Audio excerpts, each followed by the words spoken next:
to talk a little bit about what's in your diet. All right. Before you move, I'm not just talking about food, okay? I don't want you to make you feel bad as you're probably eating the Snickers right now, okay? No. I'm speaking more on to musicians, singers, worship leaders, um, just an individual, a creative, whatever you may be doing or you're passionate about. I need to ask you this question. What is in your diet? Like, what are you intaking on a regular basis? I've been a musician since the age of 6, and professionally, I've been doing it since I was 15. And now I'm at this age, 30 years later, people ask, like, how can you play in so many different styles? How can you just go into different environments and excel, do well? And I first say, thank God. I give all honor to God. Secondly, my dad, Amos St. John Sr., and of course, all my influences from the Buddy Lakins to Robbie Baxter to Elijah Paris, all these guys I grew up in Florida, to Jesse Stevenson. I start naming names is going to be all day, but those were the 4 main people that influenced me in my earlier years of music, when I'm in my teens. And now I'm in my 40s. I got the Bruce Hornsby, Russell Ferrante of the Yellow Jackets, of course, Oscar Peterson, just to name a few musicians that has influenced me.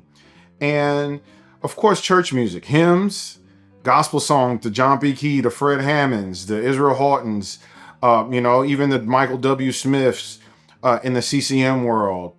I grew up Judy McAllister, from the Kevin Bonds, the Jason Whites, the Mike Burrells. These guys, Cedric Thompson, Rudy Stanfield. Like I'm digging in the crates. I don't start naming names. Of course, Asaph Ward. These guys influenced me in my 30 plus years of music industry and ministry experience in the professional world. And part of my diet was not just intaking just one style of music. Part of my diet also intaking, jazz, classical, country, hip hop. Of course, growing up in New York City, I'm a hip hop head. So I grew up listening to hip hop.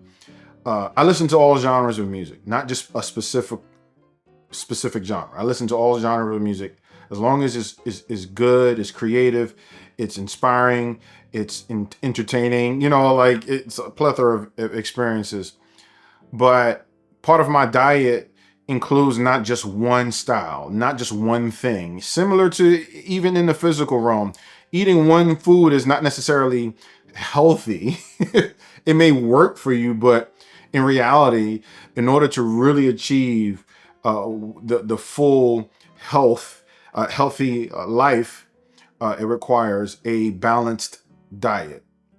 So, you like the hip hop, but you got to balance it out. Okay, you got to balance it out to something. R&B. Whatever.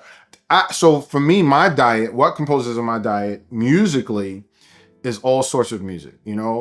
But now, from a spiritual aspect, I'm not going to listen to hip hop if I'm trying to really enter in the presence of God and worship. So there's a time for that. There's a certain specific time for that. But it doesn't consume all of my time. I have a healthy diet, a balanced diet, meaning I take time for all things, but I prioritize what's more important. Now, I can't have all the fatty foods and sugary stuff composing my plate. It has to be more of the healthy stuff, like the broccoli, the Brussels sprouts, and the grains, and the good foods, the proteins. And so the good music, like the Christian, the gospel, the hymns, the tradition, all of that, I have a healthy dose of that. But I do have my other fun. I can go ratchet. I won't say I'll go sexy red, but I can go ratchet, for a little bit, just a little bit, because it gets a little too crazy. But what's in your diet?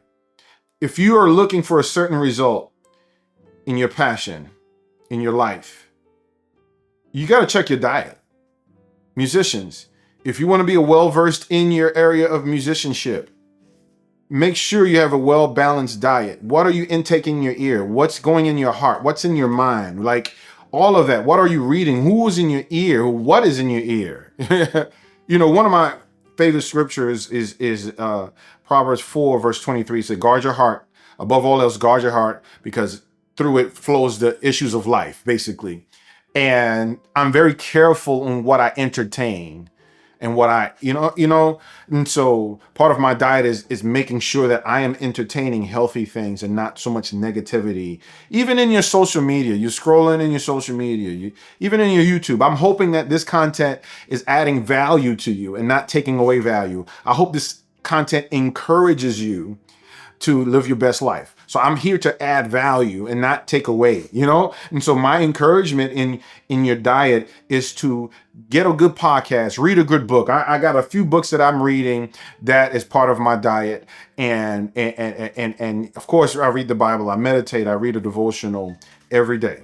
And just like any diet, you have times when you slip up. So I'm not talking as if I'm perfect or self-righteous. No, none of that.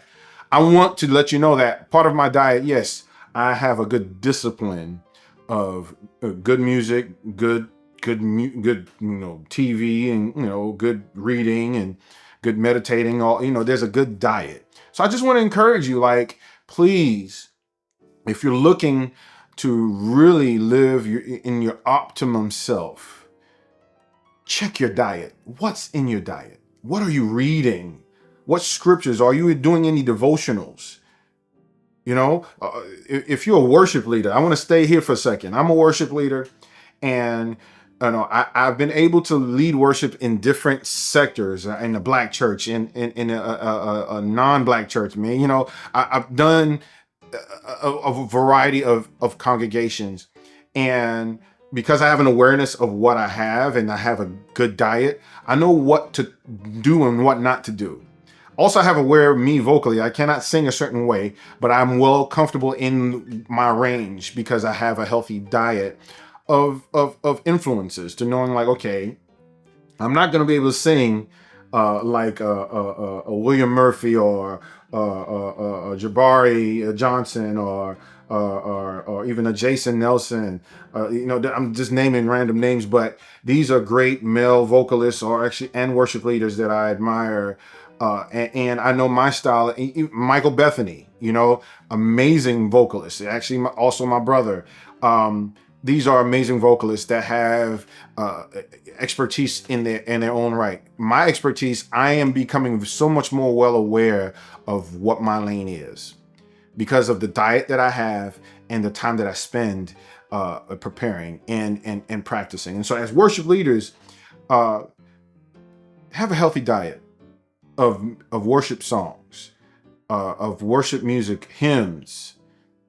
Just have a healthy library in your mind, because if the more you intake in your healthy things you take in your diet as a worship leader, worship music, being aware of the songs, the keys of the songs, and what works at this congregation, what doesn't work in this congregation, what works with this team, what doesn't work with this team, what works with these set of musicians, like what allows me to be able to go into different environments and do well, because I have a very extensive diet of worship, worship materials, because I listen to so much music. I write a lot of music. I just take time in that place. I just don't just breeze through or just stick to one thing. I don't just listen to one of my favorite albums. I love Todd Galbraith. One of my favorite albums is his recent one, and I can listen to that all day. But I got to take a break from that because I got to listen to other styles. I got to listen to what else is going on. Phil Wickham is a great worship leader. Of course, Chris Tomlin. And so I just have a healthy diet, a wide range of what I listen to in my preparation as a worship leader. And so if the service were to navigate a certain way, or if the preacher's speaking and there's a specific subject or title or theme, I'm able to tune in because I have diet of good music and know that connects to a certain theme, connects to a certain topic of the thing. Or I know quite a few hymns. Hymns. All right, let me stop right here. Hymns, basically start there. Learn your hymns. If you want a healthy diet, hymns are like broccoli. It's like fiber. It's like protein. It's all in one. Hymns, as a musician and worship leader, are so essential in your health in this ministry and career. Knowing your hymns, because there's a hymn for just about everything. All these worship songs that we sing that are very, popular, and the ones that really work, they're typically connected to a hymn. When we sing "How Great Is Our God," then we go to that song "How Great Thou Art." Like, some of the greatest worship songs are tied to some of the greatest hymns. So learn your hymns. That's a great thing to make sure in your diet. Worship leaders and musicians. Now, people, again, if you're just a common person, you're not, creative, make sure you're reading. Make sure you listen to a good podcast. Like, I have a podcast. Shameful plug. Shameless plug, I mean. And make sure the music that you listen to is not encouraging negative thinking, or you're having a bad day and you listen to music is not helping. Make sure your diet includes healthy things in your ear, things that you're watching, things that you're saying, things that you're speaking, things that you're eating. All of that in your diet is very important. So what is in your diet? Whether you're a creative, musician, poet, author, worship leader, pastor, a lay person, however, wherever you're just a normal person, your diet is important, even in the health. Physically, if you're not eating well and you're in the gym 7 days a week, you can't outwork a bad diet. That sounds of my trainer, Tank Ray. You can outwork a bad diet. You cannot work a bad diet. You have to have a great diet and a good workout in preparations to have a healthy life. And so I just wanted to encourage you. Check what's in your diet. Check what's in your diet. That's so important.